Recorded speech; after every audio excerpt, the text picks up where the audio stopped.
Il cellulare l'ho già posizionato, sta per essere lanciato. 3, 2, 1, via!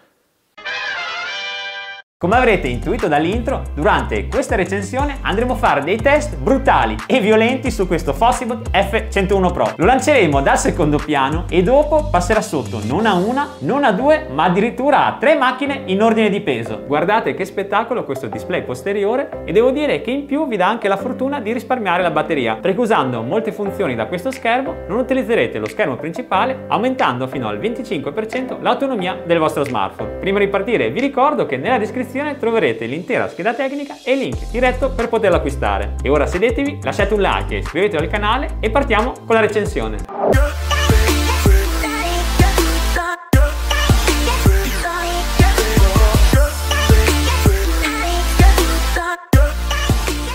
Apriamo la scatola, andiamo a tirare via con arroganza il telo e andiamo a estrarre il nostro Fossibot. Noto subito che nonostante il suo spessore, questo rugged non ha un peso troppo elevato, grazie alle dimensioni dello schermo di 5,45 pollici. Ora però lo metto da parte e andiamo a finire l'unboxing. Come vedete all'interno troviamo anche la mini chiavetta per le nano SIM, il manuale di installazione munito di garanzia, il cavo di alimentazione USB tipo C e infine non può mancare l'alimentatore dotato di slot USB e compatibile con la ricarica rapida a 18 watt. In conclusione, questo è tutto quello che troverete all'interno della confezione. E ora vado ad analizzare il telaio. Partiamo dal lato di sinistra, dove troviamo ben protetto da questo gomino protettivo lo slot per le nano SIM. Andiamo ad estrarlo, guardate, è doppio slot, potete inserire 2 nano SIM oppure al posto di una delle due espandere la memoria con una micro SD fino a 1 TB. E sempre da questo lato, ben puntinato per aumentare il grip, troviamo anche il tasto personalizzabile con 3 funzioni, un click, doppio click e tenuta prolungata. Nella parte superiore invece non ci sono né slot né accessori, invece nel lato di destra troviamo il regolatore del volume più e meno e il tasto d'accensione che ha anche il sensore di impronte digitali. E infine, per quanto riguarda il comparto fotografico, nella parte frontale abbiamo una selfie camera da 8 megapixel e nel lato posteriore, il lato secondo me più bello di questo smartphone, abbiamo la telecamera principale da 24 megapixel, la macrocamera da 5 megapixel, la luce flash LED e questo fantastico secondo display posteriore a forma circolare che dopo andremo a testare. Ed eccoci qua nell'home page di Android 13, andiamo subito a testare la scorrevolezza, vediamo di metterlo in difficoltà, proviamo anche la tendina superiore, direi che ci siamo. Non è uno degli smartphone più veloci, però la sufficienza se la prende. Ora andiamo a fare anche un tour delle impostazioni.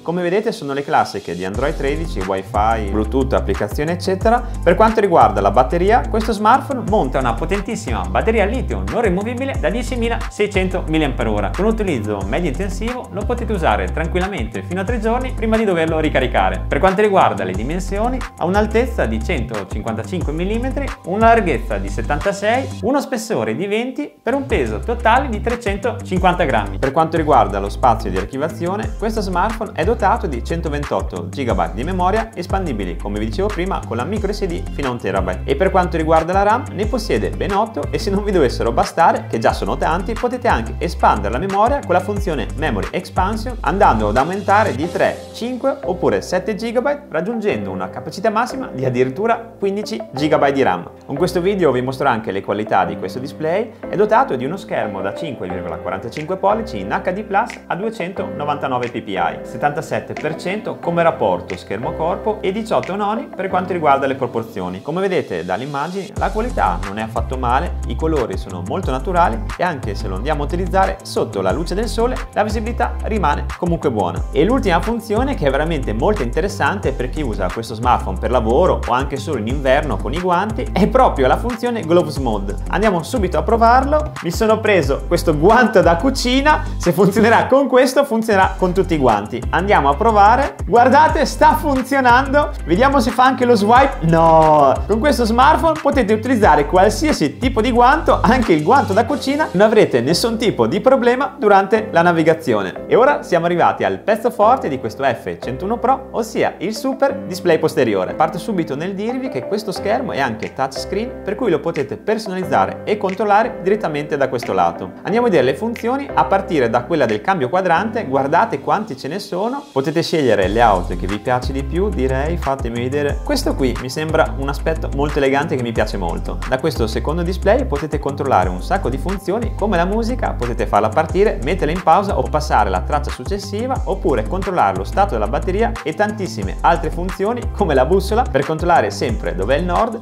la fotocamera, una delle funzioni veramente più utili perché attivandola potete controllare direttamente da questo schermo dove sta inquadrando la telecamera principale, così da poter utilizzare la telecamera posteriore per avere una maggiore qualità di scatto. E ora siamo arrivati al momento clou del video. Mi sono trasferito in esterna per andare a fare i super test rugged su questo Fossibot F101. Come primo test lanceremo questo smartphone da questo terrazzo qua in alto che ha un'altezza di circa 3 metri, e se riuscirà a sopravvivere a questo volo si passerà alla seconda fase del test, ossia in stile Futurama dovrà essere calpestato dalle macchine più piccole, poi dalle macchine medie e infine dalle macchine più grandi. Il cellulare l'ho già posizionato, sta per essere lanciato. 3, 2, 1, via! Oh mio Dio, guardate quanto è rotolato. Andiamo a vedere se è ancora tutto integro. Direi che lo sblocco, proviamo subito a vedere se si sblocca col pin. Il touch funziona perfettamente, andiamo a vedere anche la tendina, ma direi che ci siamo. Andiamo a vedere anche la telecamera posteriore e anche lo schermo.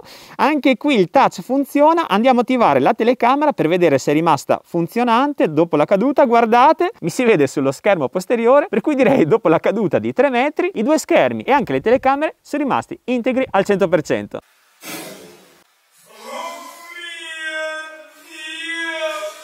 E ora ancora tutto infangato lo andiamo a fissare su questo cartone, così quando andremo a passarci sopra con le 3 macchine sarà stabile e non verrà spinto indietro. Andiamo a posizionare il cellulare dietro alla ruota posteriore e ora andiamo a mettere in moto.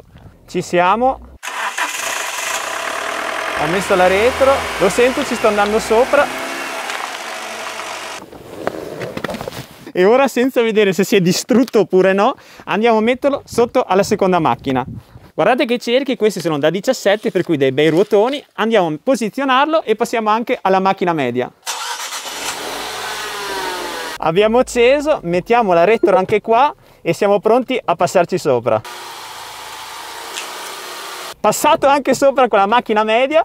Povero cellulare, provo un po' pena per lui. E adesso l'abbiamo messo sotto alla Kia Niro con dei cerchi da 18 e un peso di 1600 kg. Accendiamo il motore. Tiriamo via il freno a mano e siamo pronti per metterla in retro. 3, 2, 1. Spegniamo subito e andiamo a vedere. Non oso immaginare cosa sarà rimasto del nostro Fossibot F101. Andiamo ad aprirlo sotto la luce, tiriamo via lo scotch. Sono veramente stracurioso di sapere se funziona ancora. Tra l'altro mi si sta scocciando tutta la mano. Vediamo lo schermo, se si è devastato oppure no. Addirittura si è acceso, per cui già una buona cosa. Andiamo a vedere anche lo schermo posteriore se funziona e direi di sì, incredibile. Cellulare funzionante, gli schermi funzionano, avanti e dietro non si sono rotti. Proviamo anche la telecamera posteriore, giusto per curiosità. Vediamo e ci siamo. Direi che questo cellulare è veramente una bomba. Spero che vi siate divertiti in questo video. Se vi è piaciuta questa recensione lasciate like e iscrivetevi al canale, così sarete sempre aggiornati alle mie nuove pubblicazioni. Vi saluto e vi do appuntamento al prossimo video. Ciao!